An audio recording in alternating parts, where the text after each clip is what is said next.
Thank you very much, Mr. Deputy President. Let's take our seats. Thank you very much.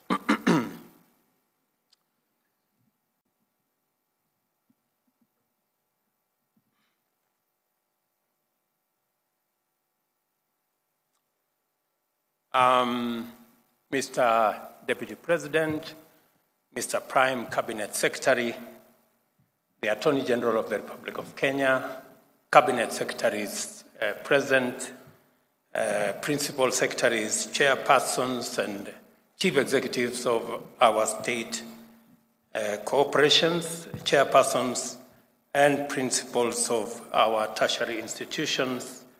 Ladies and gentlemen, good morning. Good afternoon.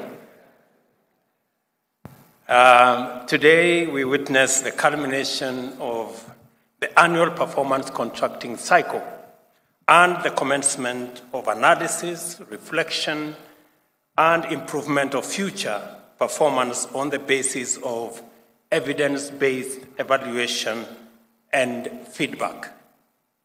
Although the performance management framework is now in the 19th annual cycle, it is important to note that it emphatically and systematically incorporates, articulates, and enforces principles of public service as laid down in Article 232 of the Constitution of Kenya, and thereby enables the public service to become the foremost champion of the national values and principles of governance set out in Article 10 of our Constitution. We must do our part in full to ensure that this event and the process it represents underscores high professional standards, highlights efficient, effective, and economic use of resources, demonstrates responsiveness, promptness, effectiveness, impartiality, and equity in service provision, enhances transparency and accountability, and promotes meritocracy, inclusivity, and diversity. The imperative of ensuring that the provisions of the public service to citizens meets a specified constitutional threshold makes it inevitable for us to insist upon a more standardized, rational, and evidence-based management regime. Last week, I engaged public servants about the constitutional stipulations regarding how government goes about the task of realizing citizens' expectations through the public service. In our constitutional dispensation, the public service is configured to become the optimal instrument to effectively mediate between the government's commitments and citizens' aspirations. In formulating the bottom-up economic transformation agenda, we went to great lengths to conduct exhaustive consultations with Kenyans throughout the country. These consultations enabled us to formulate the policy and strategic basis of our manifesto, as well as formal charters containing actionable commitments to be implemented through the bottom-up economic transformation agenda. We understand our governing mandate to be anchored on the deep understanding we have with the people of Kenya, and that my performance contract as president is set out in the Constitution and the agenda I sold with my team to the people of Kenya. My performance contract, therefore, sets out targets that the government must achieve in feeding every Kenyan, providing affordable housing throughout the country, achieving the universal health coverage, establishing necessary infrastructure for the expansive growth of the digital and creative economies, as well as creating millions of jobs through aggressive expansion of micro, small, and medium enterprises, including industrialization. In other words, I'm saying that while we have the privilege to serve in the public service, it's not a right. We are close to 700,000 people in the public service out of 50+ million Kenyans. It is a privilege for us, the few of us, to serve in the public service. But that privilege comes with a responsibility on what do we do to create opportunity for the millions who do not have the privilege we have to serve in the public service. What is it that we are going to do so that they too can have an opportunity to work, to get a job, to do a business, and to go about their lives as the rest of us are doing? And that comes with huge responsibility on each and every one of us that have the privilege to serve in the public service. We understand our governing mandate, as I have said. And as I have said, my performance contracts, therefore, sets out targets that the government must achieve. My team in the executive assists me in the performance of this contract through contracted delegation as authorized in the Constitution, and the programs, projects, and tasks required to be performed are relayed onward to various departments and agencies under ministries. Under Article 132(3)(b), I shall exercise my mandate to direct and coordinate the functions of these ministries and government departments, thereby ensuring that your effective performance satisfies the government's contractual obligation with the people of Kenya. We all have a contract with the people of Kenya, and that contract is going to be effectively measured by performance. And I agree that that performance must be measured. In other words, you will have all the necessary authority and support to deliver successfully, because through you, I am committed in every item indicated during my performance evaluation when I return to the people to seek a fresh mandate. Therefore, oversee the execution of government mandate to the highest degree of achievement and the best level of performance. I know we have had to have some very unpleasant discussions with many of you on many occasions. I've had to make telephone calls. We've had to engage in various ways. We've had sometimes very interesting conversations. And I must commend many public servants who put in their very best. And I see it, and we witness it, and the people of Kenya feel it. I know that we've also had occasions when we haven't quite been in very good terms. And we've had to, do what we have to do. Let me give you maybe a few examples. I must commend the partnership between the ministry responsible for the Hustler Fund. In a record 3 months, we were able to put together with the private sector. I must commend the CEO of Safaricom, the CEO of Airtel, the CEO of Telecom Kenya. They came through, sat on a table with us, and in a record 90 days, we had a product that today 7 million Kenyans are borrowing every day and repaying. We have a product that has given us the opportunity to lend 26 billion shillings in a record 5 months. We have saved close to 1.3 billion And we have 7 million Kenyans borrowing daily on that platform. I know many people have asked me, especially those of us in the political class, that how can we have such a successful product and we are not making enough political, noise around it so that people know it is happening. I want to tell you, relax. 7 million Kenyans know what that program is doing to them. Let me also, in a very special way, just commend some of our performers. My economic advisor, David Ndi, Mohammed Hassan, Davis Chirchir, and the young man at EPRA. Those 4 gentlemen have done something phenomenal in our country.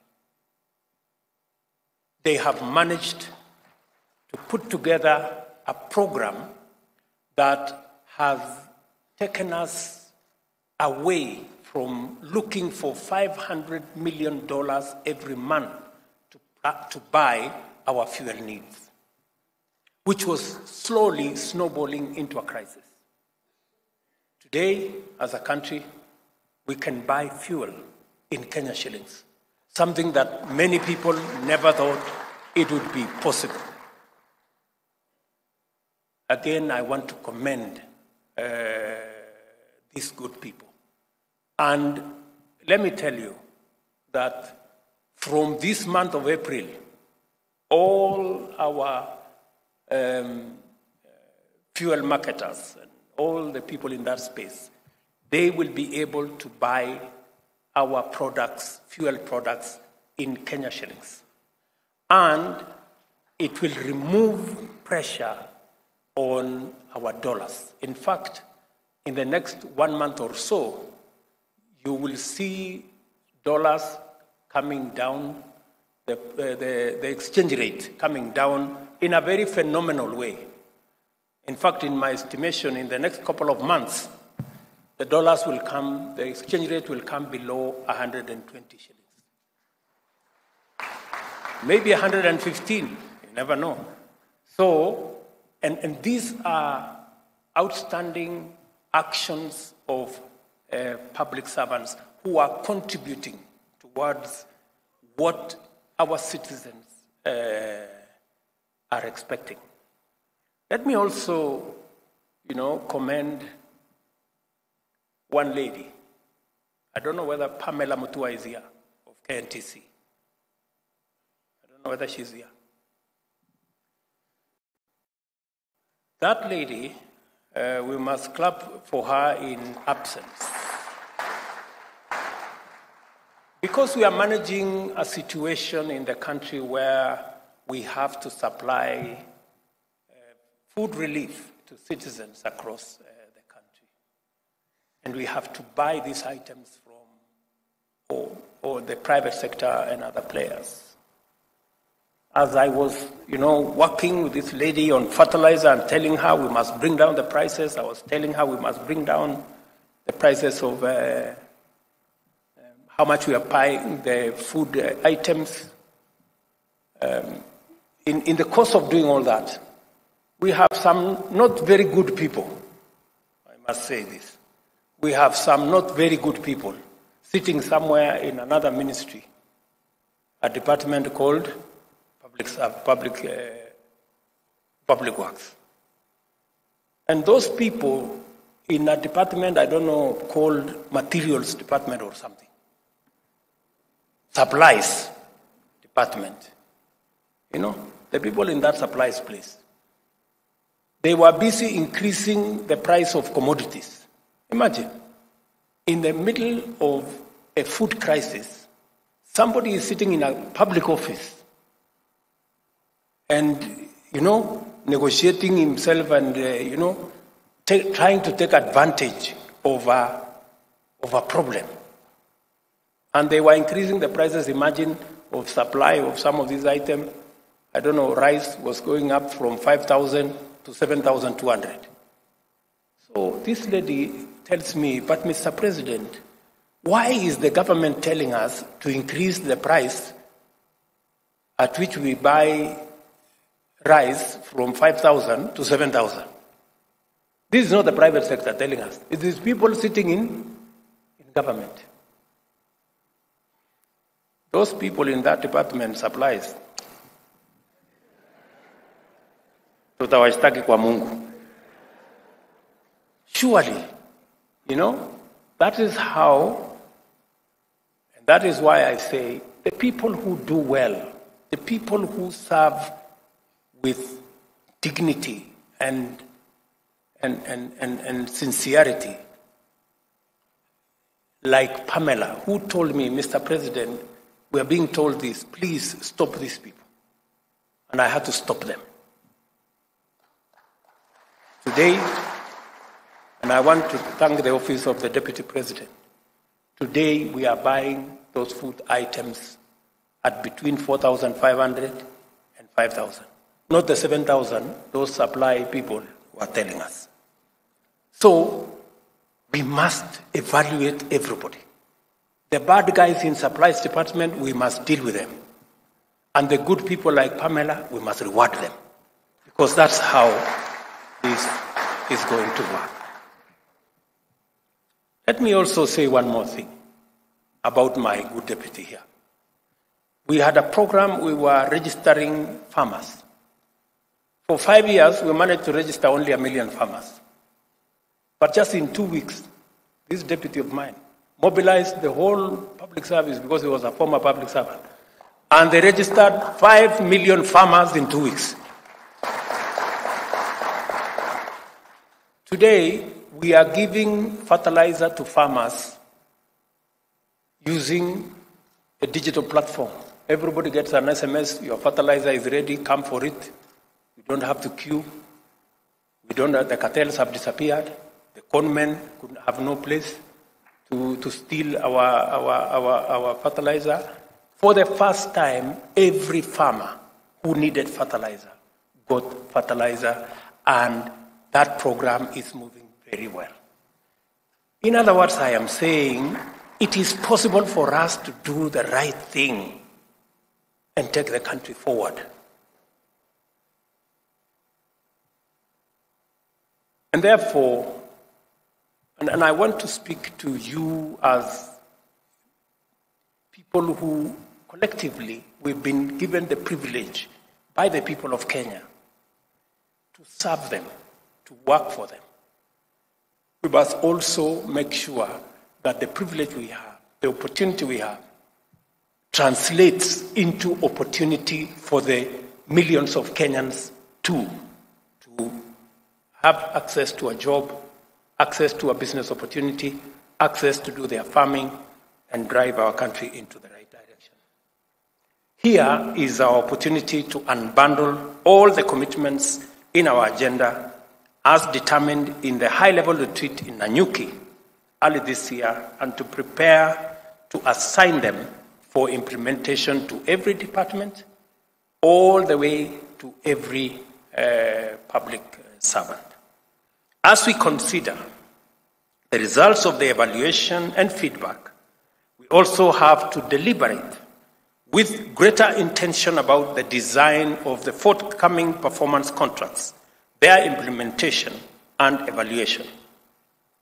Above and beyond the broader constitutional obligations and the strategic objectives in terms of our plan, I am very keen to observe how the next performance management cycle enhances the realization of the national values and principles of governance throughout government, at all levels of governance, and in all parts of the country. In particular, how much the public service affords equal opportunities for men and women, persons from all communities, and persons with disability will be of foremost interest. Equally, critical will be the mainstreaming of a comprehensive agenda for Kenyan youth, including training, apprenticeship, industrial attachment, and internship, access to government procurement opportunities, and entrenchment of the digital and creative economy. Further, it is of paramount importance that the performance management mechanism meaningfully reflects our resolve to enhance efficiency and reach of government services through digitization, automation, and deployment of various information and communication technologies. Kenya is a regional, continental, and global champion of a just transition to clean, green industrialization. Our credibility in this cause is founded on demonstrable commitment to green up our national power grid, restore degraded landscapes and ecosystems, conserve forests, water towers, wetlands, and other carbon sinks, and promote heavy investment in wind, solar power, and in addition to hydro and geothermal power. We are also promoters of e-mobility and sustainability across every sector. This magnitude of our commitment to the green agenda is further demonstrated by the fact that Kenya will host the Africa Climate Action Summit in Nairobi between 4th and 6th of September this year. I therefore expect our performance management framework to incorporate commitments that are consistent with our obligation under Article 42 and 69 and commensurate with our credentials as a global leader in green industrialization. Because of the urgency in delivering our commitments and providing services to the people, the need to ensure that every shilling of our increasingly scarce resources delivers its fullest value, and the requirements of transparency and accountability. The government is determined to reinvigorate performance management as a means of motivating, facilitating, and coordinating the public service in our delivery of the mandate that has been given to us by the people of Kenya. At this juncture, I must emphasize the need to ensure completion of viable, budgeted for, and already commenced projects and programs before we embark on new ones. I ask Cabinet Secretaries, Principal Secretaries, Chief Executive Officers of state corporations, and principals of tertiary institutions to use performance contracts to ensure that projects and programs are completed on time and within available resources. As I have said before, we made a commitment that we are going to steer the country away from the cliff where we were heading in terms of our economy. First initial step was to reduce the amount of borrowing that we were heading in the wrong direction. We did decide as a government that though we had agreed with our development partners, including our multilateral lenders, on a fiscal deficit of 6.2% of GDP, we deliberately decided that we're going to come down to 5.7% of GDP as our commitment to a new trajectory of ensuring that Kenya lives within its means. And as a government, we live within our means. In the same spirit, I have had a candid conversation with the ministry responsible for infrastructure, and the 910 billion worth of projects that were already in some form committed. We've scaled it down, and I had a long meeting with all the agencies under the Ministry of Transport and Roads to scale it down. I think we have shaved another 250 billion out of that so that we can stagger the projects, deliver on the ones that are of immediate, already started and rolling, and then do the others later, because we have to live within our means. I want to assure you and assure the country that we are well on course in running a stable economy that is not dependent on unnecessary excessive borrowing. I know we had an an issue of delayed salaries, which is, somebody said, it is the first time that we are having delayed salaries. Yes, it is the first time we are having delayed salaries. But it's also the first time we are having such monumental debts. I want to assure the country that that is managed. We have turned the corner.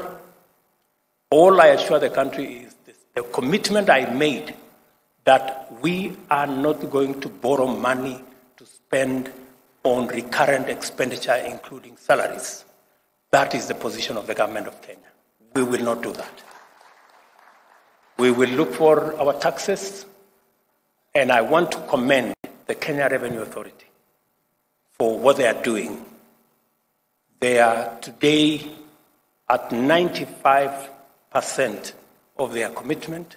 Thank you, Madam Acting Commissioner. They are doing a wonderful job in a very difficult terrain. We have experience of people who are not used to paying taxes. But we have said that this is no longer going to be the animal farm. All of us are going to pay. So again, let me say that that is now behind us. We are moving in the right direction, but to assure the country that we will not continue the old tradition of borrowing money to pay recurrent expenditure, to pay salaries. We are going to pay salaries from our own resources. We are going to carry out our recurrent expenditure using our own resources. And we have moved our fiscal deficit to 5.7%. Our target is to take it to 5% next year and 4.4% the following year, so that we can work within the parameters of the resources that we can raise as we grow our own tax revenue. I have also instructed the Treasury to look at all the taxes, to have a tax review of all the taxes. There are some taxes we certainly are going to reduce in the coming budget, because some of the taxes are punitive and they actually encourage more dodging than paying and compliance, so that we can make it much more easy for citizens, corporates, and all the people that work with us to comply with taxes. Institutionalizing performance management is both desirable and rational. This is the rationale behind the decision to assign the government's performance contracting mechanism to the Public Service Performance Management Unit in the Office of the Prime Cabinet Secretary, and I am confident that we shall all begin to experience considerable improvement in public service delivery. As we hold the rest of public service to account on this matter, I will definitely hold the Honorable Musalia Mudavadi also on a performance contract to make sure that this actually happens. I also know that the institutionalization of performance management in government is going to be further anchored in a clear policy framework through the Public Service Performance Management Bill, once it undergoes the necessary developments in readiness for legislation in our Parliament. In keeping with our digital agenda, I am delighted to note that the Government of Kenya has made progress in developing the government online performance contracting information system. This system will promote efficiency, promptness, and transparency, thereby delivering the possibilities, benefits, and advantages of digital technology to the management of public service delivery.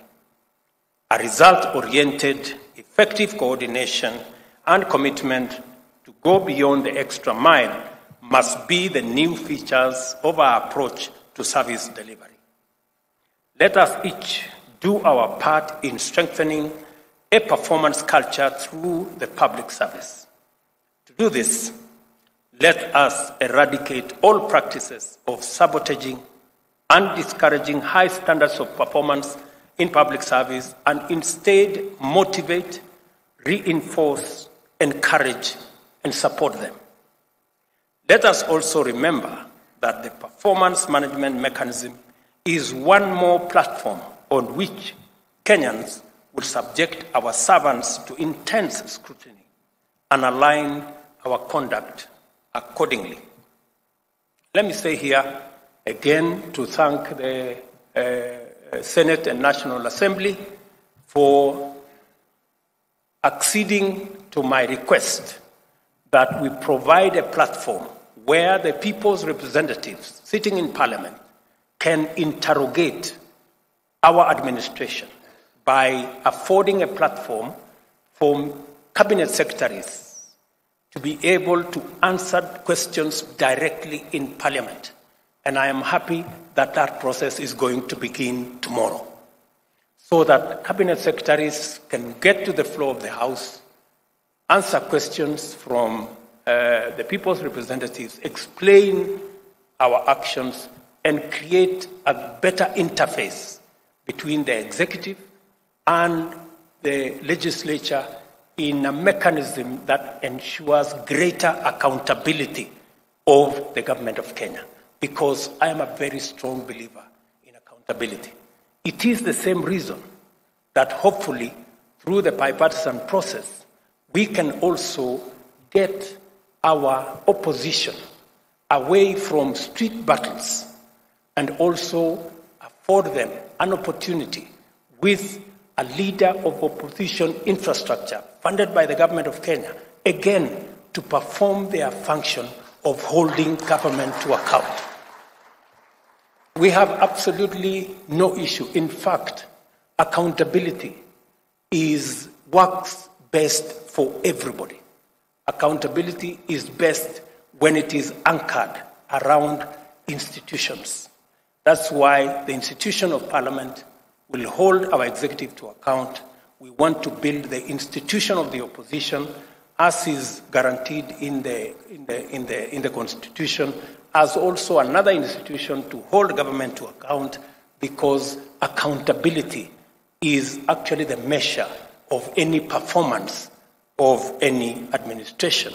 And I hope that this will be part of the outcomes of the engagement, the bipartisan engagement that we have now agreed on, so that we can move our friends in the opposition from running battles in the streets, unnecessarily destroying people's property, creating chaos and anarchy, back to a civilized place where we can engage constructively and be able to hold the institutions to account.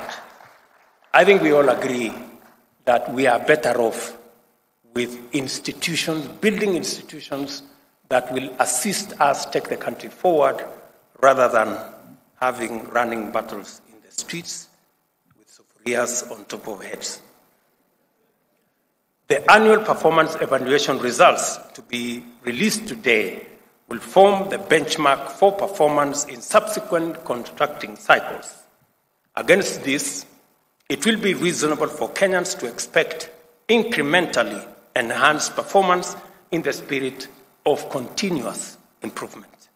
Similarly, time has come for us to brace ourselves and be ready to embrace the discussion and feedback, compliments and criticism, praise and condemnation that may be instigated by the results to be launched today.